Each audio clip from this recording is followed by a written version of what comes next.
Hello students, स्वागत है आपका अपने YouTube चैनल संकल्प क्लासेज 9386 में।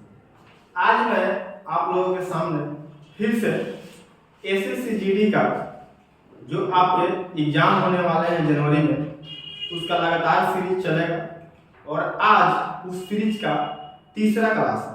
जी हाँ दोस्तों, तीसरा क्लास है। जो व्यक्ति आप लोग इस चैनल पर नया है, सबसे पहले उसको सब्सक्राइब कर दे चैनल को और बेल आइकन दबा दे ताकि कोई भी नोटिफिकेशन सबसे पहले आप तक पहुंचे। और जो स्टूडेंट्स मेरा 2 क्लास नहीं देखा होगा वो मेरे चैनल पर जाए, वहां पर 2 क्लास अपलोड किया गया है, उसको पहले देखिए तब इसको देखें। ठीक है, तो आइए समय को ज़्यादा न लेते हुए, क्योंकि हम लोग के पास समय बहुत कम है और फालतू बकवास नहीं करना है, क्योंकि समय की कीमत को समझिए। ठीक है, और आते हैं अपने सब्जेक्ट पर, स्टार्ट करते हैं। देखते हैं दोस्तों, आज का पहला सवाल क्या है। कहता है कि यह n 19 से भाग एक संख्या है। 19 से भाग लगाना एक संख्या में यदि n+1 इंटू n+8 को 19 से विभाजित किया जाए तो शेष क्या बचेगा। जी हाँ दोस्तों, शेष क्या बचेगा। n19 तो मान लेते हैं n का वैल्यू 19 मान लेते हैं। कितना? n 19 से। ठीक है, चलिए तो n+1 यहाँ रखिए, यानी n का मान कितना 19 +1 और फिर आपका n+8 तो n बराबर 19 +8 तो 19 और कितना हो गया दोस्तों 20 और 19 कितना हो गया 27। 19 कितना हो गया 27। तो 27 में कितना होता है दोस्तों, तो आप लोगों को पता होगा कि 540 होता है। अब इस 540 में कितना से डिवाइड लगाना है दोस्तों, 19 से विभाजित किया जाए तो शेष क्या बचेगा बताना है। चलिए 19 से इसको डिवाइड लगा दिया जाए 19 से, तो 19 दूना 38, 19 का 57 होता है, तो 2 बार लगाएगा दोस्तों। तो 19 दूना कितना होता है, तो 19 दूना 38 होता है। अब आइए 14 में से 8 गया कितना बचेगा 6 और 4 में से 3 गया 1 और 0। अब आइए पहाड़ा पढ़िए, 19 8 52 से होता है। पहाड़ा पढ़े ना बच्चा में, 19 8 कितना से 52 से 152। तो 160 में से 152 चला जाएगा तो कितना बचेगा, यानी 10 में से 2 गया 8, यानी शेष कितना बच रहा है दोस्तों, तो 8 बच रहा है। कितना बच रहा है 8। चलिए तो पहला क्वेश्चन हम लोग बहुत आसानी से सॉल्व कर चुके हैं, यानी ऑप्शन नंबर सी में है, मारिए फट से, चलिए फट से। चलिए तो पहला क्वेश्चन को कंप्लीट करिए। यदि वीडियो अच्छा लग रहा हो तो एक बार चैनल को लाइक कर दीजिए, वीडियो को लाइक कर दीजिए। चलिए अगला क्वेश्चन देखते हैं। चलिए कह रहा है कि n का अधिकतम पूर्णांकीय मान क्या है, जिसके लिए n² + n + 6/n एक पूर्णांक, एक क्या होना चाहिए, पूर्णांक होना चाहिए। ठीक है, जो कि पूरा क्या हो जाना चाहिए, कट जाना चाहिए। अधिकतम कह रहा है, अधिकतम इसमें बड़ा से बड़ा अंक को लेना है या बड़ा से बड़ा संख्या को लेना है। तो सबसे पहले दोस्तों लेते हैं 8 को, n बराबर हम 8 रखते हैं।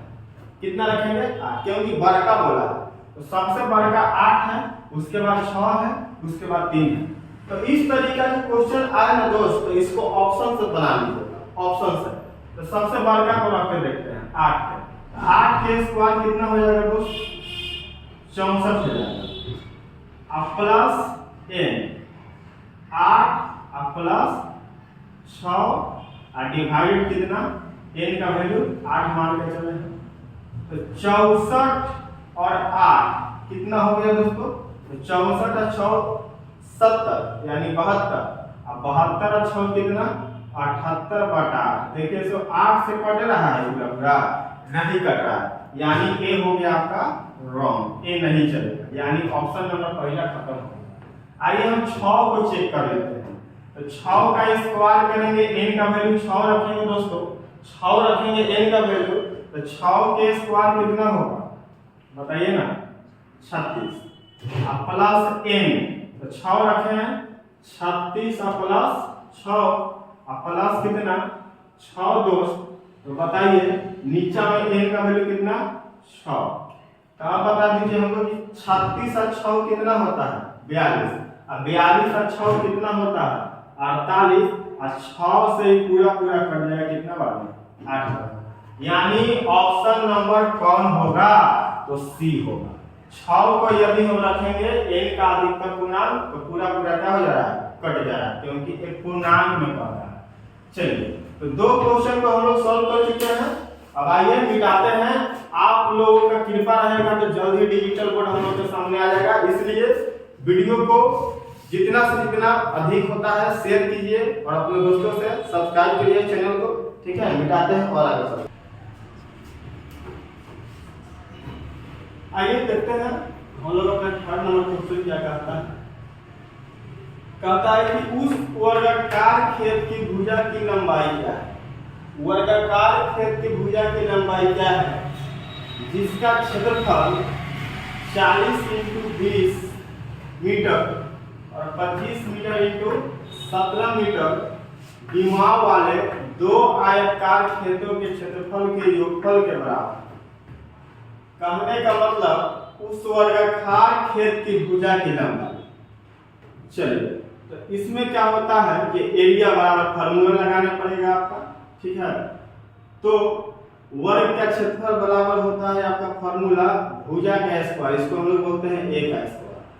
तो a का स्क्वायर बराबर कहता है जिसका क्षेत्रफल 2 40 मीटर × 20 मीटर और 25 मीटर × 17 मीटर विमा वाले 2 आयताकार खेतों के क्षेत्रफल के योग के बराबर है। योग का मतलब होता है जोड़, यानी इस तरीका से 40 × 20 और प्लस ये कितना है 25 × 17 तो हो गया दोस्तों a स्क्वायर बराबर 40 × 20 कितना हो गया, तो आपका 4 × 800, 4 दूनी 8 और 2 शून्य और प्लस कितना हो गया 17 × 25 यानी 425, कितना हो गया 425, यहाँ स्क्वायर चलेगा तो a स्क्वायर बराबर हो गया 800 और 425 यानी कितना सा दोस्तों 1225। अब इसका वर्गमूल निकाल लीजिए, तो a बराबर रूट चल जाएगा 1225 और 1225 का वर्गमूल कितना होता है, तो आपको पता है कि 35 होता है। कितना होता है 35। यदि जिस व्यक्ति को निकालने नहीं आ रहा वर्गमूल, मेरा वीडियो अपलोड किया हुआ है वर्गमूल और घनमूल का, जाके एक बार वहां से देख ले कैसे फास्टर मेथड से वर्गमूल निकालते हैं। चलिए तो आपका आंसर हो गया आपका 35, आंसर कितना हो गया 35। चलिए समझ में आया होगा। अगला क्वेश्चन देखते हैं दोस्तों 4 नंबर, देखते हैं क्या है। कह रहा है कि 2 धनात्मक पूर्णांकों में एक अंक दूसरे अंक का 3 गुना है। जैसे 2 अंक है a और b, तो कहता है कि 2 अंक तीसरे अंक का 3 गुना है। क्या बोला, हाँ, एक अंक दूसरे अंक का 3 गुना है। पहली जो अंक है दूसरे अंक का 3 गुना है, तो कहने का मतलब a 1 हो गया, तो ये कितना हो गया 3 हो गया, 3 गुना हो गया। कहता है यदि उनका गुणनफल 2523 है, कितना है 2523।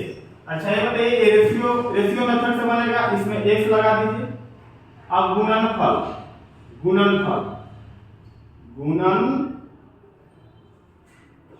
कितना दिया हुआ है 2523। तो अब बताइए गुणनफल बराबर गुणनफल, तो 3x × 1x कितना हो गया 3x² बराबर 2523। तो 3 से कटेगा दोस्तों,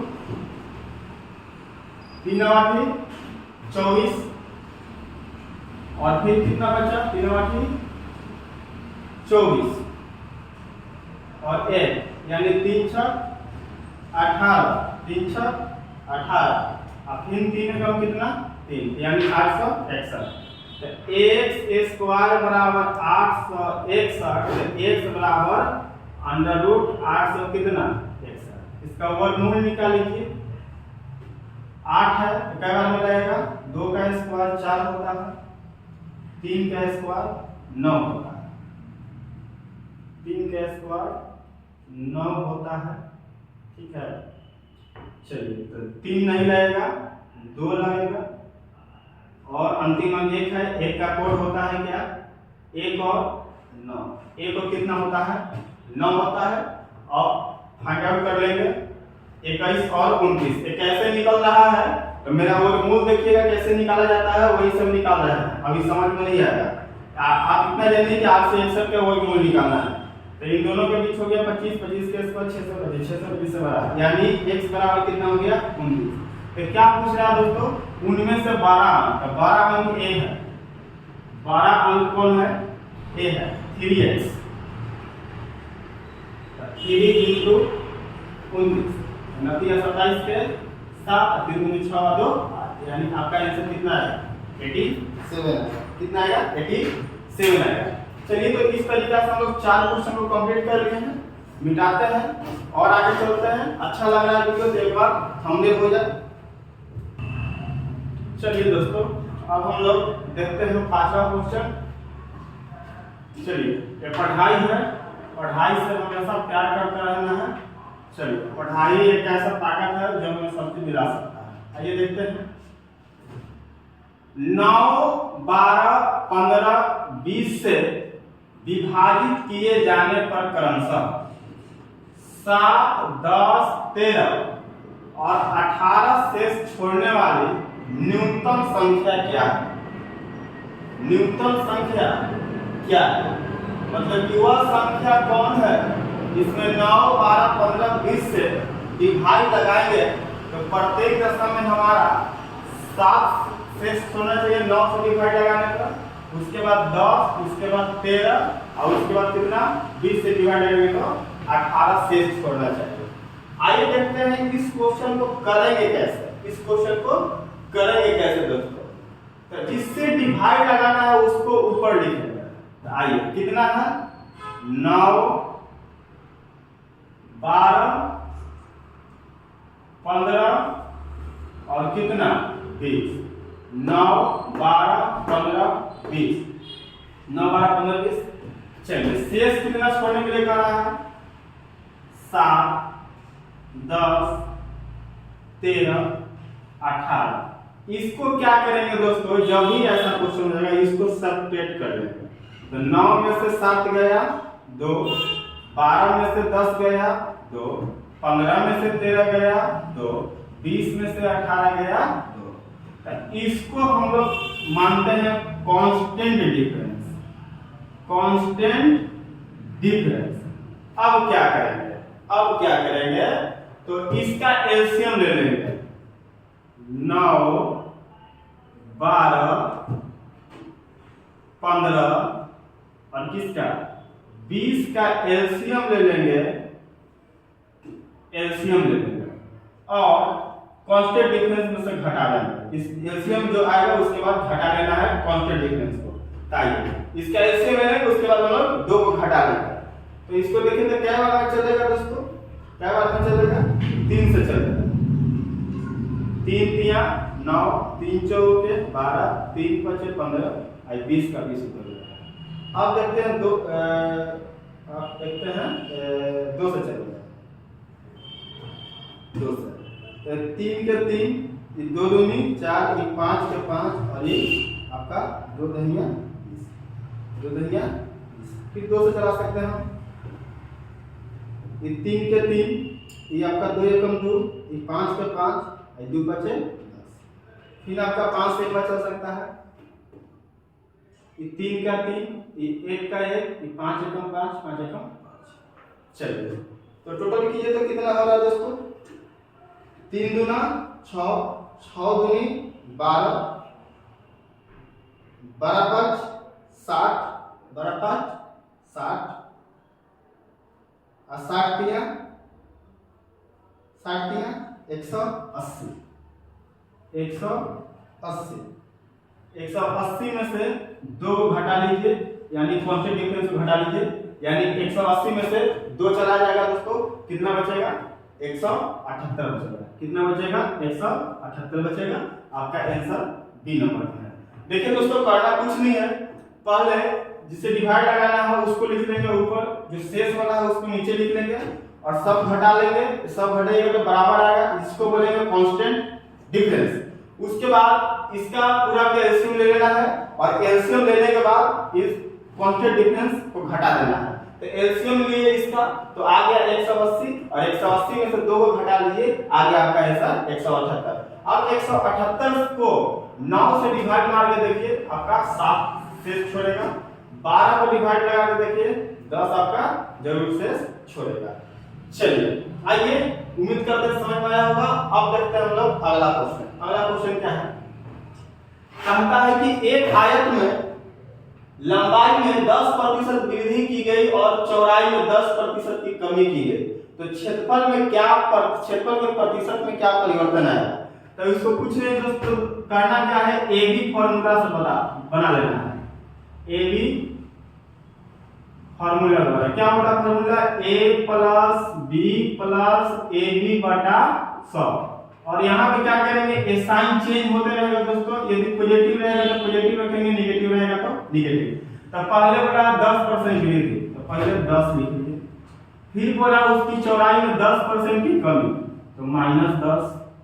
फिर बोला, अब देखिए इसको सॉल्व कीजिए, प्लस माइनस ए बी, यानी 10 गुने 10 बटा 100, क्योंकि इसको a ले लिए, इसको मान लिए हम कहां गया, इसको b ले लिए, दूसरा का 10% कमी। अब देखिए a पॉजिटिव a नेगेटिव खत्म, 0 से 0, यानी 1 एकम -1% आया। तो हम बोल सकते हैं कि 1% का इसमें क्या हुआ, कमी हुआ। 1% के क्या हुआ, कमी हुआ। चलिए एक क्वेश्चन आप लोगों को सॉल्व हो चुका है। चलिए उम्मीद करते हैं समझ में आया होगा। 6 क्वेश्चन मिटाते हैं हम और आगे चलते हैं। वीडियो अच्छा लग रहा है तो एक बार चैनल को लाइक कर दीजिए, वीडियो को लाइक कर दीजिए, शेयर कर दीजिए। चलिए देखते हैं अगला क्वेश्चन क्या है। 7वां नंबर, कोई दुकानदार एक पुस्तक को मुद्रित कीमत से 10% छूट पर बेचकर 20% लाभ अर्जित करता है, तो पुस्तक के क्रय मूल्य और मुद्रित मूल्य का अनुपात। अच्छा ये समझ रहा है कि मुद्रित मूल्य क्या बोल रहा है, मुद्रित कीमत का मतलब होता है अंकित मूल्य, मार्केट प्राइस। तो मार्केट प्राइस नहीं देते हैं तो हम मान लेते हैं 100 रुपया, मार्केट प्राइस 100 रुपया। अच्छा 10% के छूट पर बेचा, 10% के छूट पर बेचा, तो 10% के छूट पर बेचा, तो यानी कै रुपया में बेच दिया दोस्त, 90 रुपया में। तो भी कहता है कि उसको लाभ होता है कितना प्रतिशत, 20%। लाभ कितना प्रतिशत होता है, 20%। तो बताना है आपको कि पुस्तक के क्रय मूल्य और मुद्रित मूल्य का अनुपात, यानी सीपी और क्रय मूल्य और मुद्रित मूल्य, यानी एमपी का रेशियो बताना है दोस्तों, ठीक है ना। चलिए तो हमको एमपी पता है क्या रुपया माने हुआ है 100, तो हमको सीपी चाहिए, क्या चाहिए, सीपी। तो सीपी निकाल लेंगे बहुत आराम से। सीपी क्या करेंगे, बहुत आराम से निकाल लेंगे। आइए कैसे, तो 20% का होल वैल्यू निकालिए। 20% का मान होता है 1/5। 1/5 कितना होता है, 5। और लाभ हुआ तो इसको जोड़ देंगे, 5 एक कितना, 6/5 कितना, 6/5। अब इसको क्या करेंगे कि उल्टा गुणा कर देंगे एसपी में, तो हमारा सीपी चला आएगा। होल वैल्यू को उल्टा करके गुणा करेंगे एसपी में, तो हमारा सीपी चला आएगा। तो 90 गुने पलट के 5/में कितना, 6। 5/में कितना, 6। तो देखिए 6 से कट जाएगा दोस्त, पता है कितना बार में, 15 बार। तो 15 बचे कितने, 75, यानी 75 रुपया में खरीदा। यहाँ पे नीचे 75 रख दीजिए सीपी का मान। अब आपका आंसर चला आएगा 25 तिया 75 और 25 चौका कितना 100, यानी आपका आंसर आ चुका 3:4। मानिए देखिएगा ना है सी में। चलिए हम लोग 7 क्वेश्चन को कंप्लीट कर लिए दोस्तों, 7 क्वेश्चन कंप्लीट कर लिए। आते हैं 8वां क्वेश्चन। क्या कहता है? कहता है कि निम्नलिखित प्रश्न में से प्रश्न चिन्ह के स्थान पर क्या आना चाहिए। अरे क्वेश्चन में क्वेश्चन है, क्या करेंगे, इसको बनाने लायक ही नहीं है। इसका जवाब आप लोग कमेंट बॉक्स में दीजिएगा, ठीक है? क्या आएगा ऐसे, इसको छोड़ देना है, आप लोग कर लीजिए। इतना भी नहीं करोगे तो फिर क्या सिपाही बनोगे, दूसरे मार के चला जाए। चलिए बेटा क्या, चलिए दोस्तों और आगे चला जाए। बोर नहीं होना है, सीधा आप लोग का भूख होना चाहिए वर्दी का। जीडी में जो भी वर्दी पहनना चाहते हैं उसको भूख होना चाहिए, आपको पेशेंस होना चाहिए, क्योंकि एक अच्छी नौकरी का आप लोग तैयारी कर रहे हैं एसएससी जीडी का वर्दी वाला, तो पेशेंस रखिएगा, ठीक है? चलिए आगे देखते हैं 9 नंबर क्वेश्चन क्या कहता है।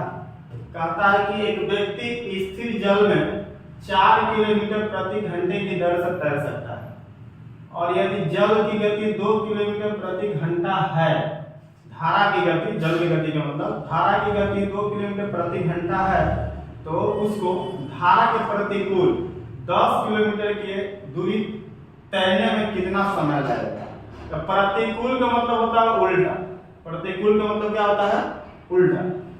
अच्छा, जल स्थिर जल में 4 किलोमीटर है। अच्छा, समय पूछा तो समय बराबर होता है डिस्टेंस अपॉन स्पीड। तो आप लोगों को पता होगा कि डिस्टेंस कितना दिया हुआ है 10। अच्छा, 10 किलोमीटर की दूरी प्रतिकूल यानी उल्टा, हम इधर से जा रहे हैं, धारा उधर जा रहा है, तो ऐसे कंडीशन पे क्या होता है, ऐसा ही कंडीशन है, तो ऐसे कंडीशन में हमारी स्पीड को धारा क्या कर देगी, कम कर देगी। चलिए तो स्पीड क्या हो जाएगा, कम हो जाएगा, 4 में से 2 चला जाएगा, कितना बचेगा 2, तो 2 बचे 10, यानी क्या घंटा में तैर जाएगा, 5 घंटा में तैर जाएगा। ऑप्शन नंबर किसमें है, सी में। ऑप्शन नंबर किसमें है, सी में है। चलिए हो गया। अब आते हैं हम लोग 10 नंबर क्वेश्चन, आज का आपका लास्ट क्वेश्चन है। देखिए तो क्या है, रेशियो का क्वेश्चन है। किसका क्वेश्चन है, रेशियो का क्वेश्चन। आइए देखते हैं।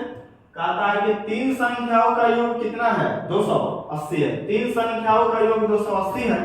पहली और दूसरी संख्या के बीच का अनुपात 2:3 और दूसरी और तीसरी संख्या के बीच का अनुपात कितना है, 4:5 है। तो दूसरी संख्या क्या है। आइए 3 संख्या का योग, योग का मतलब पता है कि जोड़ होता है, तो यानी a + b + c बराबर कितना तो है दोस्तों, 280। अच्छा, पहली और दूसरी यानी a/b के बीच अनुपात कितना है, a/b बीच का अनुपात 2:3। फिर बोलता है दूसरी और तीसरी यानी b और c के बीच का अनुपात कितना है, 4 कितना है, 5 है। तो बताना है दूसरी संख्या क्या है, b का वैल्यू बताना है, b का वैल्यू, दूसरी संख्या b। अब देखिए दोस्तों ये रेशियो का क्वेश्चन है, और रेशियो का कैसा क्वेश्चन है, तो कंटिन्यूड रेशियो क्वेश्चन है, यानी सीधी नुमा अनुपात को। तो पहले इसको सॉल्व करना पड़ेगा, a/b/c बराबर कितना है। तो सॉल्व करने की विधि क्या होता है, जिसकी चर्चा 2 बार की गई रहती है उसको बीच में रखते हैं, जिसकी चर्चा 2 बार की गई है उसको बीच में। तो b की चर्चा 2 बार है, b बीच में, a b c। a का वैल्यू कितना है 2, b का वैल्यू कितना है 3, अब एक और b का वैल्यू कितना है 4। तो इसी के सामने रखिएगा और जस्ट आगे बढ़िएगा, यहाँ पे c का वैल्यू रखिएगा, कितना है 5। अब घड़ी जैसे घूमता है वैसे गुना कर दीजिएगा, घड़ी जैसे घूमता है। तो 4 दूनी 8, 4 तिया 12, अब 5 तिया 15।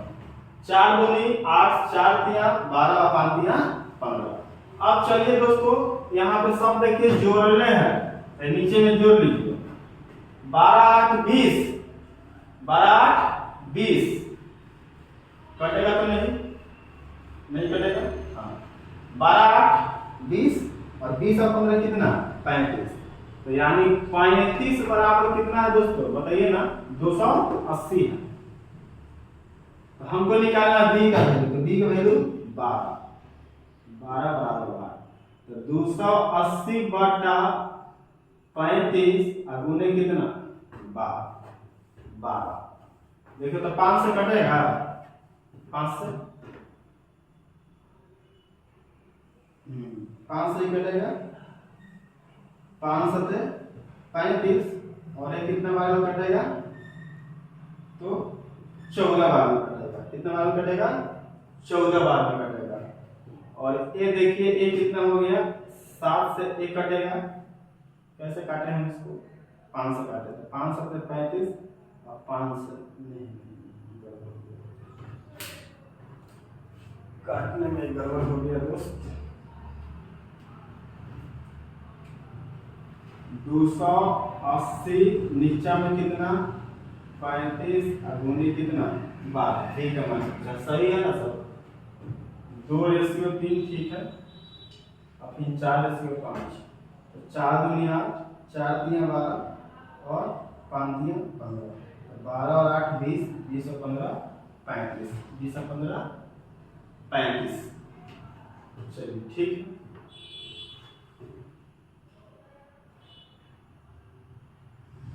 पाँच से काटेंगे, 5 से काटेंगे, काट गया। देखिए 5 सते 35 और 5 से काटे तो 50 25, फिर कितना बचा दोस्तों 30, तो यानी 5 सका 30।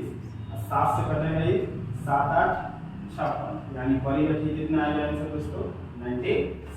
कितना आएगा 96। चलिए ऑप्शन नंबर किसमें है? सी। चलिए दोस्तों, तो आज हम लोगों का सीरीज जो था एसएसजीडी का 10 क्वेश्चन का कंप्लीट हो गया। ठीक है, और उम्मीद करते हैं समझ में आया होगा। जिसको नहीं समझ में आया होगा एक बार फिर से वीडियो को रिकॉल करके फिर से देखिएगा, दोबारा में आपको 100% समझ में आ जाएगा। जो भी क्वेश्चन मैं ले रहा हूँ आपका प्रीवियस ईयर में पूछा हुआ क्वेश्चन है। यदि वर्दी की चाहत है तो वीडियो को शुरू से लेकर अंत तक देखिएगा जरूर, और जितना मैथमेटिक्स का वीडियो आप लोगों के सामने जाएगा, ठीक है, सबको देखिएगा और फिर आपका मैथ्स का क्वेश्चन आप लोगों का नहीं छूटेगा। यदि वीडियो अच्छा लगा होगा तो एक बार चैनल को लाइक कर दीजिए और क्या कीजिए, शेयर कर दीजिए और सब्सक्राइब कर लीजिए। चलिए धन्यवाद।